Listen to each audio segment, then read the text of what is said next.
Sex, Lies, and Videotape. No, not the movie that launched Hugh Grant's career. It's the remake, otherwise known as Election 2016. A familiar scene played out last night. The loyal spouse defending the unseemly behavior of a candidate she is supposed to know better than anyone else. He apologized. I accept his apology. I hope the American people will accept it well. And it was many, many years ago. He's not the man that I know. Last night, Melania Trump made the case on national TV that Donald Trump is not the predator many people, particularly women, now believe he is, after this video from 2005 surfaced and revealed him bragging about forcing himself on women and grabbing their genitals. It's a role many political spouses have played over the years, including Hillary Clinton. Take a listen and see if you note any similarities. We'll start with Melania Trump talking about what she called a left-wing conspiracy trying to bring her husband down. Everything was organized and put together to hurt him, to hurt his candidacy. Organized by the opposition? By opposition, yes. Media, Clintons? Media, Clintons, yes. You think they're working together? Yes, of course. The great story here, for anybody willing to find it and write about it and explain it, is this vast right-wing conspiracy that has been conspiring against my husband since the day he announced for president. I'm very strong. People, they don't really know me. People think and talk about me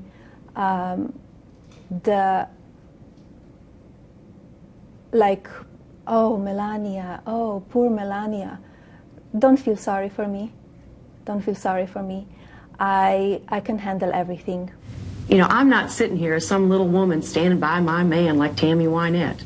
I'm sitting here because I love him and I respect him and I honor what he's been through and what we've been through together.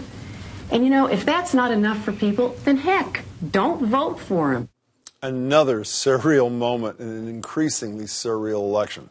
Joining me to analyze this latest chapter are Jennifer Braceras, the editor of the NewBostonPost.com. Nice to see you, Jennifer. You too. And Steve Kerrigan, president of Mass Military Heroes Fund and former Democratic candidate for lieutenant governor. Steve, good to see you, too.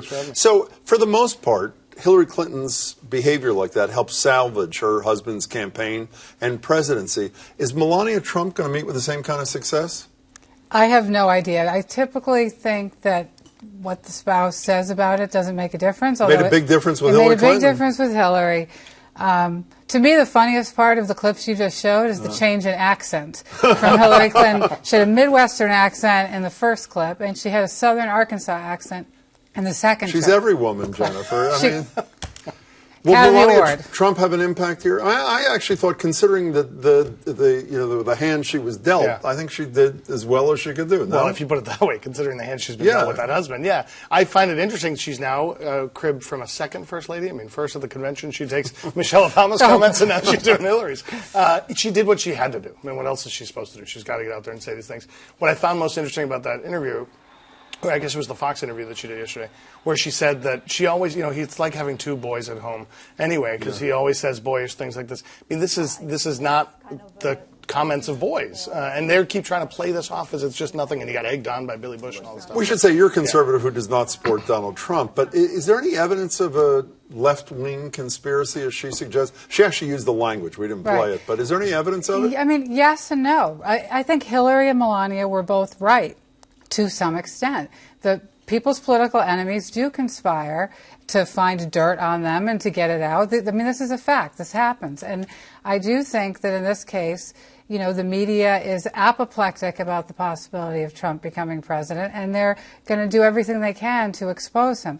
On the other hand, anybody who was surprised by this revelation hasn't been paying attention for the past 20, 30 years. Well, except I would argue that if I have never seen at least the mainstream media become as much of an advocacy arm, at least sometimes, than in this campaign. So I don't know if there's, do you think there's some left-wing conspiracy? I would say if there is, the first conspirator is Donald Trump. I mean, it's Gary Gary Hart all over again when he said, "No, I haven't done any of these things. I dare you to follow me." Donald Trump said in that debate, "I have not done those things." Well, Bill Clinton said those things too. I didn't know, he? and then he paid the price for it. Because He they're paid the all price for it. narcissists. He got impeached. Gary and paid the Hart, price. Bill Clinton, and Donald Trump have something in common.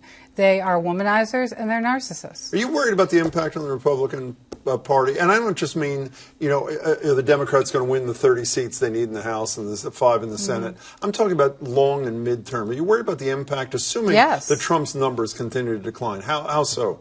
I'm worried about the impact no matter what happens because I think that Trump's supporters, whether they win or lose, are so angry at the establishment, the Paul Ryans of the world.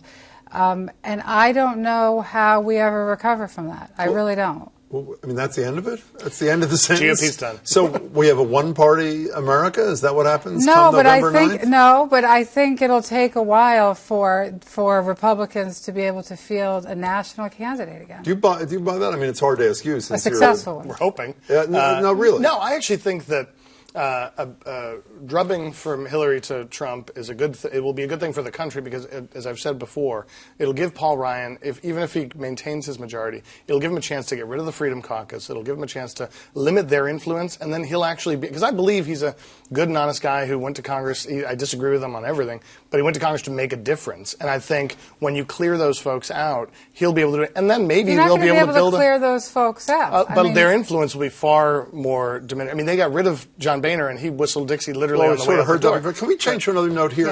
Yeah. The largest potential segment of the electorate is no longer the baby boomers. By a little bit, it's millennials. And millennials appear to be most disgusted by the kind of thing we were talking about in the first handful of minutes, potentially disgusted enough to stay home. There's an incredible poll out of UMass Lowell today.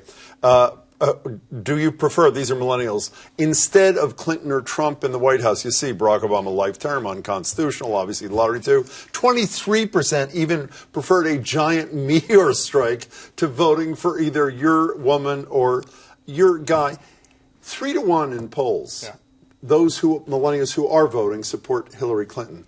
If they do stay home, maybe there's a method to Donald Trump's madness. If they do stay home, it hurts your candidate, does it not, in a serious way? I think it hurts down-ballot Democrats more than it's going Why to doesn't it hurt her? It will hurt her to an extent, but I don't think to a measure that will affect the end result. I mean, we have an electoral college, and I think she can get to 270 without that little piece of votes. But millennials, because I don't think all millennials are going to stay home, what we as a party have an obligation to do, both of our parties have an obligation to talk to voters about what we believe in and our principles and our values. When's that happening? It hasn't. It hasn't. I mean, Hillary kept trying to get us back to it during the town hall meeting by saying she wanted to answer questions of people. Well, she's also disappeared for a week and a half and letting Donald Trump... If you were in the position she's in, wouldn't you? Could this millennial thing turn a trick for Trump if there's some sort of comeback or no? It could. And, I think about my daughter who's voting. How old is she, if I can? She's 18, Okay. and she's voting for the first time. That's great. And she goes to college in New Hampshire, so she registered in New Hampshire. And she was feeling very much like she... doesn't really care about these two candidates. But I said, look, you have a Senate race up there where your vote's going to make a difference. That's going to come down to the wire. And I don't care who you vote for, but you get your butt down there and you vote. So is it possible she'd blank, I don't mean to you brought her up, Yeah. that she'd blank the presidential race and vote for down ballot? It's possible, but I think she'll end up voting for president, but she might have been willing to stay home if I hadn't held the fire to say to the her. words. Go Nice vote. to see you, Jennifer. Thanks so much. Steve, you as well. Yeah. Thanks for your time. I appreciate it.